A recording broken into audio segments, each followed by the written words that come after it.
capacités se manifestent en fait par la clairaudience, donc je peux entendre par télépathie dans ma tête, mais aussi vibratoirement, donc par une voix extérieure. Alors, lorsque c'est auditif, les voix peuvent être donc des voix humaines, peuvent être des voix masculines, féminines ou enfantines, mais ça peut être un son vocal presque comme un son métallique, ou ça peut être aussi un chuchotement. Et quand je ne comprends pas trop, je demande, je ne comprends pas. Qu'est-ce qu'il faut que je dise? Vous voyez, quand je suis en salle, est-ce que ça je peux dire? Vous pensez que je peux dire ça? Évidemment, ça se passe dans un temps très bref. Et j'ai tout de suite l'intuition qu'il faut que je le dise comme ça m'a été dit, ou je dois le transformer pour que ce soit accepté. Et puis la clairsentience beaucoup aussi, ressentir les douleurs. Par exemple, si une personne est partie d'une crise cardiaque, je peux ressentir une sorte de point au niveau du cœur. Je peux aussi ressentir pour les suicides la pendaison. Souvent, ça me le fait, je ressens tout de suite l'acte. Quand on est médium, on ressent déjà comment la personne elle est intérieurement, ce qu'elle ressent aussi.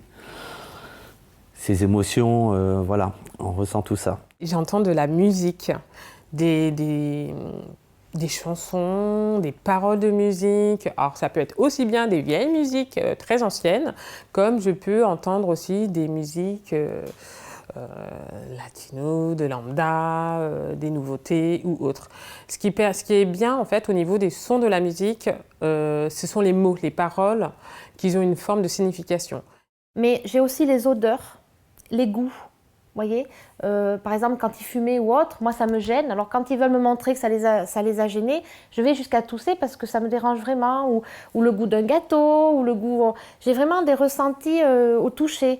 Et puis j'ai aussi des sensations au niveau de mon corps, si vous voulez. Quand ils arrivent, je sais qu'ils arrivent parce que mon corps change de température. Bien, je reste 5 minutes dans le calme et je me laisse complètement vider. Et c'est là que les choses apparaissent, les décédés apparaissent. Je les vois arriver peut-être à 5-6 mètres. Ils arrivent et puis alors j'entends, je vois, voilà. Et aujourd'hui, j'arrive facilement à voir la différence de vibration, à voir s'il y a longtemps qu'ils sont partis ou pas. Voilà. Mais c'est très agréable en fait. C'est comme si j'avais une télé sur le front. Voilà. Et je vois les défunts, je vois certains guides, je vois aussi beaucoup l'au-delà, tout ce qui est ésotérique. Je ressens, mais pas beaucoup. Par contre, j'entends très bien.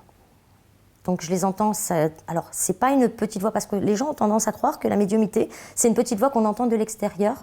Pour ma part, en tous les cas, ça fonctionne par télépathie. C'est des images, c'est les décédés qui vous apparaissent, finalement. Et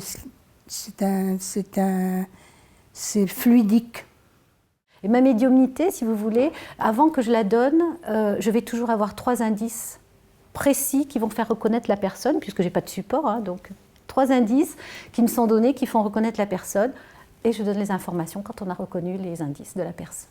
C'est important, ce n'est pas non plus une preuve absolue, mais c'est important que le défunt puisse donner quelque chose, un détail qui va faire tilt. Quand c'est les événements qui me sont donnés, j'ai les détails. J'ai la couleur, des fois le nom, j'ai le lieu qui est bizarre et qui correspond après à ce que je vais voir ou ce qu'on me dira. C'est-à-dire on m'envoie vraiment pas grand-chose, mais des choses très concrètes. Des fois ils vont se montrer. Moi j'ai le souvenir, que ce soit en privé ou en salle, de membres qui apparaissent, une main, tac, qui fait comme ça. Et elle me dit oui, mais mon grand-père faisait tout le temps ça avec sa main. Les odeurs. Hein, j'ai le souvenir un jour d'une dame, j'ai dit écoutez, dites à votre grand-mère d'arrêter de me donner de la choucroute, j'aime pas ça. Et elle me dit, elle était alsacienne, elle faisait ça très bien. Et elle me dit tu en mangerais si j'étais là. Ben, j'ai dit non madame, j'en mangerai pas, il y a de la viande dedans.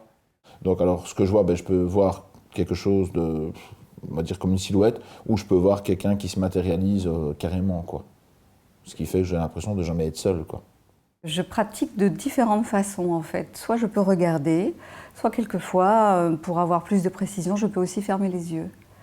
Et quelquefois aussi, je peux regarder dans le vide. En fait, tout existe. Alors moi, je fais une différence, les yeux ouverts et les yeux fermés.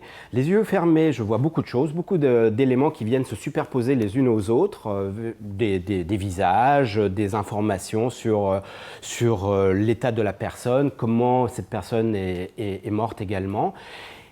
Les yeux ouverts, c'est différent. Les yeux ouverts, de temps en temps, je vois un contour, une silhouette, mais surtout, moi, je vois des lumières qui me donnent des informations. C'est un petit peu comme une lumière qui était communicative, donc une lumière parlante. Donc voilà, moi, je vois surtout des petits éclairages un petit peu comme ça autour des gens. C'est pas forcément une image qui est claire et j'essaye de la traduire en image humaine pour le dire à l'autre. Mais moi-même, je n'aurais pas besoin de la traduire. Je ressens des présences, forme de clichés, où l'entité réellement veut rentrer en communication avec nous et nous apporter donc des preuves de survivance. C'est toujours des messages spirituels qui me sont donc transmis. Moi, je suis quelqu'un qui prie énormément parce que la prière, c'est important. On n'a pas rien sans rien. La prière, c'est un mantra, c'est une vibration. Je ne suis pas bigote, mais je prie énormément parce que ça permet de rentrer en contact avec des décédés plus aisément. On n'est que des canaux et on a besoin d'eux pour évoluer. Je lis énormément et ça s'est développé beaucoup en Inde lorsque je suis allée chez Amma, qui m'a autorisée à faire de la voyance. Je me branche sur le nom, le prénom de la personne, et pas nécessairement. Mais déjà, c'est une base. Après, je demande les signes astrologiques, ça peut aider aussi, puisqu'on est régi par des planètes. L'énergie des planètes également, c'est important. Et j'utilise déjà au départ cela. Et après, j'y joins mon intuition pour dégager des réponses. Je travaille avec le support des coquillages, mon petit cœur là, que mon fils m'a fait avant de mourir, parce que ça m'aide beaucoup. Ça me donne des bonnes ondes, ça m'aide, ça me donne des flashs sur les couleurs, sur les paysages, sur les décédés aussi. Je vois si c'est un monsieur, une dame, je le sens. C'est naturel le coquillage. C'est quelque chose qui n'est pas préfabriqué. Pour moi, je fais le tarot aussi, mais les coquillages sont beaucoup supérieurs au tarot. Moi, j'ai mes petites méthodes. En fait. Moi, j'ai mon chapelet, mon petit chapelet en fait, que je pose sur le podium avant de commencer la séance. J'ai la photo de Padre Pio, j'ai mes petites photos avant de commencer. C'est une sorte de forme pour me connecter, pour commencer avant la séance. Sinon, en semaine, je ne suis pas du tout connecté et il faut quand même une petite préparation. Donc, c'est mes petits supports pour commencer avant la séance. Ce qui peut être aussi intéressant, c'est que je peux utiliser mon pendule une fois, ce qui m'a permis de retrouver une personne.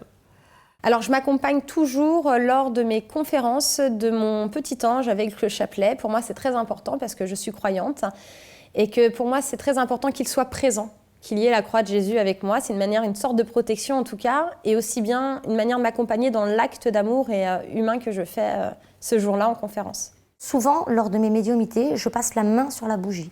Dans ma croyance et dans mon interprétation, c'est peut-être pour être plus près de la lumière. Si, je peux me tromper. J'ai droit à l'erreur, je le dis toujours. On a droit à l'erreur, nous sommes des humains. J'ai pas la science infuse, je pense que j'ai certainement peut-être dit quelque chose sur le moment qui correspondait peut-être pas, ou j'avais peut-être pas canalisé le bon défunt, mais bien souvent on sait ce qu'on dit et on sait ce qu'on doit pas dire, quoi. Voilà, parce que de l'autre côté, c'est un peu comme une école, quand on fait pas ce qu'il faut, on en recadre, évidemment. Ou alors quand il m'arrive quelque chose que justement j'ai pas vu, et que je suis pas contente, je suis en colère, oui, je leur dis, ça là, vous auriez pu me la dire quand même. Et là-haut, gentiment, ils me répondaient non. C'est des expériences de vie.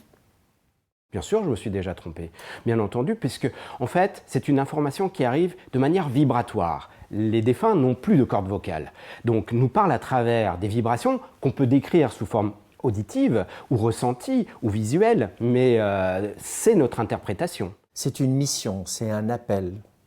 Et exercer la voyance, la clairvoyance, il faut savoir se protéger. Il faut quand même avoir une certaine déontologie, une certaine psychologie, parce qu'un cliché n'est jamais faux en lui-même, mais encore faut-il savoir l'interpréter. Moi, je dis toujours, voilà, je vous donne une indication, je vous donne une information, quelque chose qui va peut-être vous donner un petit plus pour un choix, une décision, mais je leur dis, voilà, c'est libre à vous, il ne faut pas vivre à travers de ce que je vous dis. Ça peut vous aider, mais il ne faut pas prendre à 100% ce que je vous dis, quoi. Parce que vous êtes encore libre de faire ce que vous voulez, quoi. C'est des balises que je mets sur leur route, sur leur chemin. Je ne veux pas influencer en disant si vous ne faites pas ça, il va vous arriver ça. Et si je peux aider, Ça m'amène de la joie, puis des fois ça fait sortir des émotions à certaines personnes, ça les prévient, donc quand ça arrive, ils sont moins surpris. Et je pense que de les aider, c'est aussi très important, mais avec amour. On ne peut pas aider tout le monde. Hein. Il y a certaines personnes à qui ça prend moins. Mais je reste positive. Il faut rester humble hein, avec ce don. Moi, je l'ai depuis des années, mais je tiens absolument à rester humble. Hein. Finalement, la médiumnité, c'est bien beau, mais après, il faut redescendre sur Terre, être très enraciné. Le chakra racine est là pour ça.